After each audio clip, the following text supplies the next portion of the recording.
తెలంగాణలో మందు మటన్ ఈ రెండు ఉండాల్సిందే. చికెన్ కూడా కాదు. చికెన్ అంటే ఈ మధ్య చికెన్ ఈ పౌల్ట్రీ చికెన్లు వచ్చినాయి కానీ అప్పుడు నాటుకోడి కదా. నాటుకోడి అదొక మర్యాద. కళ్ళు తెప్పించడం వాళ్ళ స్టాండర్డ్ బట్టి, లేదా క్వార్టర్ బట్టలు తెప్పించడం అదొక సాంప్రదాయం, అదొక గొప్ప మర్యాద అన్నమాట. ఒక మనిషిని మనం ఏ విధంగా ఆదరించామో, అతనికి ఏ విధంగా మనం మర్యాద చేశామో, అతన్ని ఆత్మీయంగా మనం ఎట్లా స్వాగతించినామని చెప్పడానికి అవి ఒక ఉదాహరణ. అవి చెడు అలవాట్లు కావు. మరి ఇది ఎందుకు వచ్చింది అంటే నైజాం రాష్ట్రానికి సంబంధించినటువంటి విషయం. ఆ తెలంగాణలో ఉన్నటువంటి కల్చర్ ఏమిటి అంటే పూర్తిగా వీళ్ళు నిజాం యొక్క బానిసలు, ప్రజలు కాదు, నిజాం యొక్క బానిసలు. అతను ఎంత చెప్తే అంత.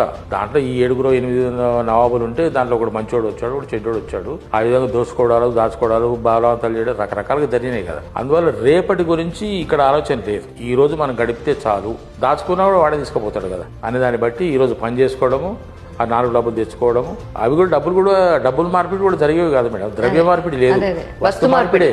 వాడికి ఒక కుండ చేసి ఇవ్వడము, కోమటం దగ్గర డబ్బులు తెచ్చుకోవడం, గౌడు దగ్గరికి పోయి కళ్ళు తెచ్చుకోవడం, కట్టుకోల దగ్గరికి పోయి మటన్ తెచ్చుకోవడం, ఇదే ఉండే అన్నమాట పరిస్థితి.